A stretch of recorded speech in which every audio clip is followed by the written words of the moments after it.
guys, good evening sa inyo lahat. Ito ulit si Gene. Welcome sa Eleven Workshop. So before we go on, gusto ko rin pasalamat sa inyo. Maraming salamat sa inyo. Walang sawang support sa Eleven Workshop. Sa akin nagko-comment, nag-share, nag-subscribe, no? Thank you so much. Kung di pa yung subscriber, guys, subscribe naman kayo sa Eleven Workshop. So, yeah, bilisan lang natin, guys. Pahabol na, no? So, dagdag ko lang to sa vlog natin noong nakaraan.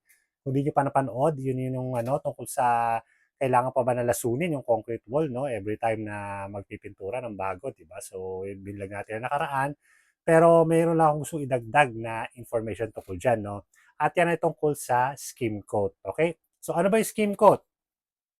So, skim coat is yung compound na nalagyan ng semento tapos pinapahid sa wall. So, para siyang most likely parang masilya, okay? So, siya yung nag-even dun sa wall, no, pa nagpapakinis pa nagtatakip sa mga cracks no mga ganyan, di ba? So para talagang masilya siya na ina-apply sa wall, di ba?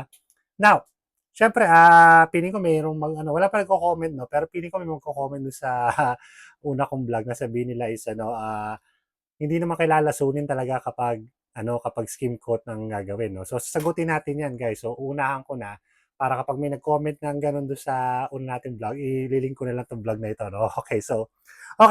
So, kung mag-skim coat ka, kailangan bang lasunin muna yung wall kung lalagyan mo ng skim coat? Short answer is no, hindi. Hindi na kailangan lasunin ng concrete kung mag-skim coat ka muna. Basta tama yung kondisyon at yung proseso. So, bakit hindi na kailangan? Kasi ang skim coat ay cement din, no? Lalagyan mo ng semento yun no? Haluan mo ng semento yung skim coat para dumikit siya. It's a cement-based na compound. So, compatible siya sa fresh o lumang concrete. Hindi siya apektado ng alkalinity ng ng concrete wall kasi concrete din siya, may semento rin siya. So, pareho na silang alkaline, di ba? Hindi yan katulad ng pintura na apektado na alkaline. Tapos, siya yung magsisilbing na buffer, no? Buffer zone, buffer layer, no?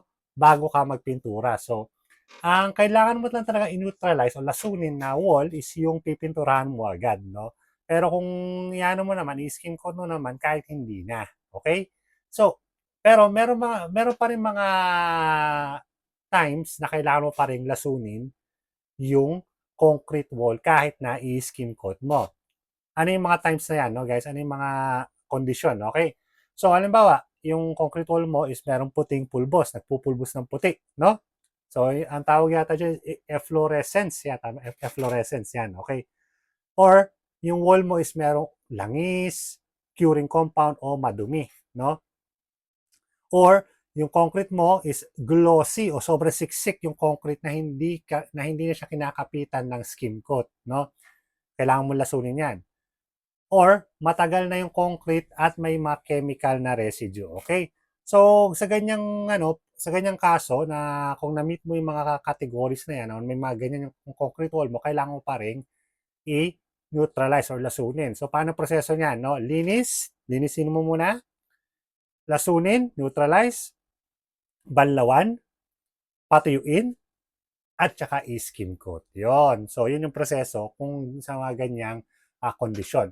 Pero, kung yung concrete mo is bagong-bago, no, kakapalitada lang, no, guys, pwede mo nang at lalagyan mo ng skim coat, pwede mo nang i-skip muna yung neutralize. So, paano to? Paano yung proseso? So, ganito yan.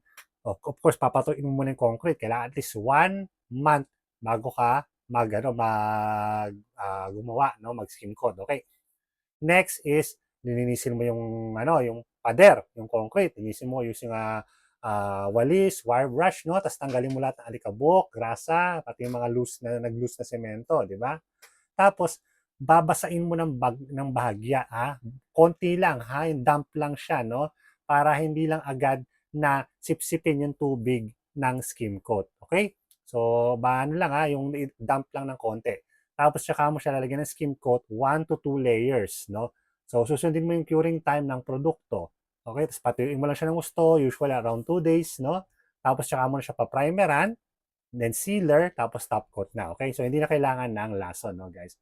So yun yung proseso ng paggawa sa skim coat. Ngayon naman, kung kailangan mo na i-neutralize at hindi mo gagamitan ng skim coat, direktang pintura, ulitin natin yung proseso, curing muna, patuyuin muna 1 month yung concrete, lagyan ng neutralizer, no? Banlawan, patuyuin, lagyan ng primer at paint. Okay? So yun yung dalawang options, no? So ano pa yung mga pwede natin tandaan, mga kailangan natin tandaan, guys? So, huwag maglason pagkatapos mag-skim coat. Okay? So kung alam ba, na-skim coat mo na yung wall, huwag mo na yung lalasunin kasi sisirain yan yung skim coat. Sisirain nung neutralizer yung skim coat. So huwag mo na lalasunin yan. Okay?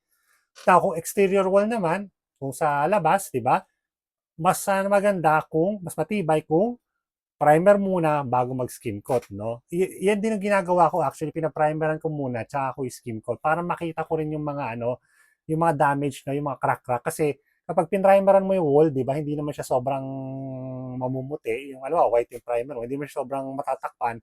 So makikita mo na yung mga crack-crack, di ba, yung mga ganyan. So mas madali mo siyang makita, mas madali mo siya matutukan ng skim coat. Ganun ang ginagawa ko madalas, okay? Pero iba naman is skim coat muna tapos primer. So mas yan, mas medyo may mas patipid yan in the long term, okay? So yun. So yan, ano natin, balikan lang natin guys, no? So kung magpipintura ng concrete, kailangan lasunin. Pero kung magpipintura, gamit ang skim coat, kahit hindi na. Okay? So yun lang guys. So yun lang guys. Thank you so much. Salamat sa inyong panonood. I'm gonna see you guys again next time. The Eugene from 11 Workshop. And Diyos.